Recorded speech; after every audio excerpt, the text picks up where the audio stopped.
Kenapa banyak pebisnis kuliner yang nggak berhasil? Karena mereka nggak punya standar pelayanan yang jelas. Jadi apa aja sih sebetulnya yang harus kita training sebagai pelaku bisnis kuliner kepada seluruh tim kita? Pelayanan itu bukan cuma sekedar kita harus ramah dan ngasih senyuman. Hal yang penting dalam pelayanan di bisnis kuliner adalah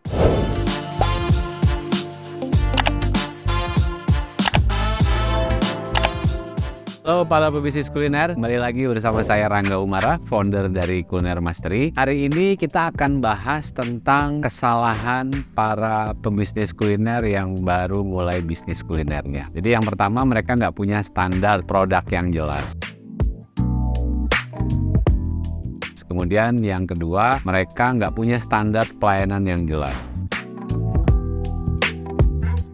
Jadi apa aja sih sebetulnya yang harus kita training sebagai pelaku bisnis kuliner kepada seluruh tim kita? Jadi yang pertama adalah produk. Produk itu yang harus kita jaga adalah yang pertama standar rasanya. Jadi jangan sampai rasanya berubah. Rasa hari ini, rasa besok, rasa bulan depan, rasa tahun depan harus sama. Itu yang namanya standarisasi rasa. Yang kedua, standar tampilan produk atau platingnya. Nah ini kan sekarang ini zamannya orang berfoto sebelum makan ya, bukan berdoa sebelum makan. Jadi plating produk juga harus senantiasa kita perhatikan. Kemudian yang berikutnya, apa yang harus di training secara pelayanan kepada seluruh tim kita. Jadi pelayanan itu bukan cuma sekedar kita harus ramah dan ngasih senyuman gitu ya. Hal yang penting dalam pelayanan di bisnis kuliner adalah kecepatan pelayanan. Teman-teman nih harus punya standarisasi penyajian pelayanan di bisnis teman-teman. Misalnya minuman harus sampai di meja customer berapa lama gitu ya. Kemudian makanan harus sampai di meja customer berapa lama. Mungkin kalau untuk 1-2 orang customer yang datang kita bisa melayani dengan cepat, tapi bayangkan misalnya rumah makan atau restoran teman-teman nih rame banget gitu ya, ada sekitar 50-100 orang yang datang berbarengan. Nah tentu itu harus dipersiapkan dengan baik gitu ya. Contoh aja misalnya ya, saya kasih contoh, misalnya kebanyakan orang yang datang ke satu restoran tuh pesennya es teh manis. Kalau kita bikin es teh manis satu-satu pasti kan lama. Gimana caranya? Kita punya data nih, kita punya data apa sih menu yang paling banyak dipesan sama customer. Nah itu kita prepare atau kita persiapkan sebelumnya. Jadi pada saat ada customer datang, kita sudah bisa antisipasi. Kalau es teh manis ya kita jajarin aja dulu es teh manis yang banyak, tapi belum dikasih es sama air misalnya, baru gula sama tehnya sedikit. Kemudian begitu ada customer, kita masukin airnya gitu ya, kemudian kita masukin es batunya, udah deh siap disajikan ke customer. Nah dengan preparasi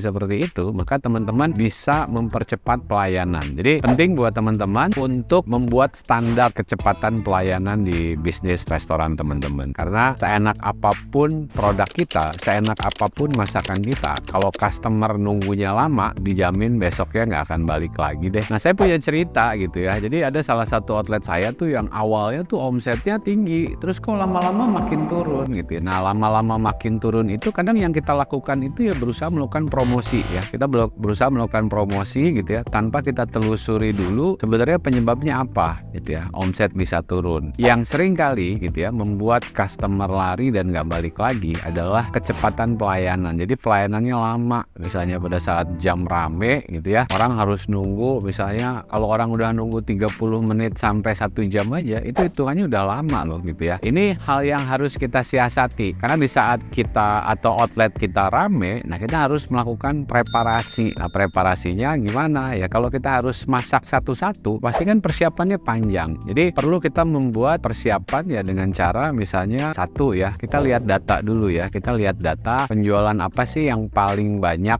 dipesan sama customer gitu ya. Kemudian berapa lama waktu penyajian setiap produk itu, kita harus ukur. Setelah itu kita buat persiapan atau preparasi ya. Dengan cara gimana? Misalnya nih ya, saya kan jualan lele nih. Kalau misalnya customernya cuma 1-2 orang yang datang, mungkin cepet pelayanannya gitu ya. Tapi kalau orangnya datang rame-rame barengan ya mau nggak mau saya harus proses dulu lele itu setengah matang atau 3/4 matang. Tapi nanti begitu customer udah datang, kita udah tinggal proses akhir aja, udah kita tinggal kasih sentuhan olahan akhir, kemudian kita sajikan di piring. Nah, hal-hal seperti itu merupakan bagian dari strategi supaya kita bisa menyiapkan produk kita lebih cepat. Dan tentunya nanti hal seperti ini gitu ya, atau langkah-langkah seperti ini kita akan lebih banyak bahas di kelas Inspirasi Kuliner Mastery. Jadi nanti teman-teman bisa bergabung di kelas Inspirasi Kuliner Mastery supaya teman-teman bisa mempersiapkan bisnis kulinernya dengan baik, termasuk tadi memperbaiki kecepatan pelayanan supaya customernya nggak kabur. Sekian dulu untuk pembahasan hari ini. Sampai jumpa nanti di pembahasan berikutnya bersama Kuliner Mastery, kuliner Indonesia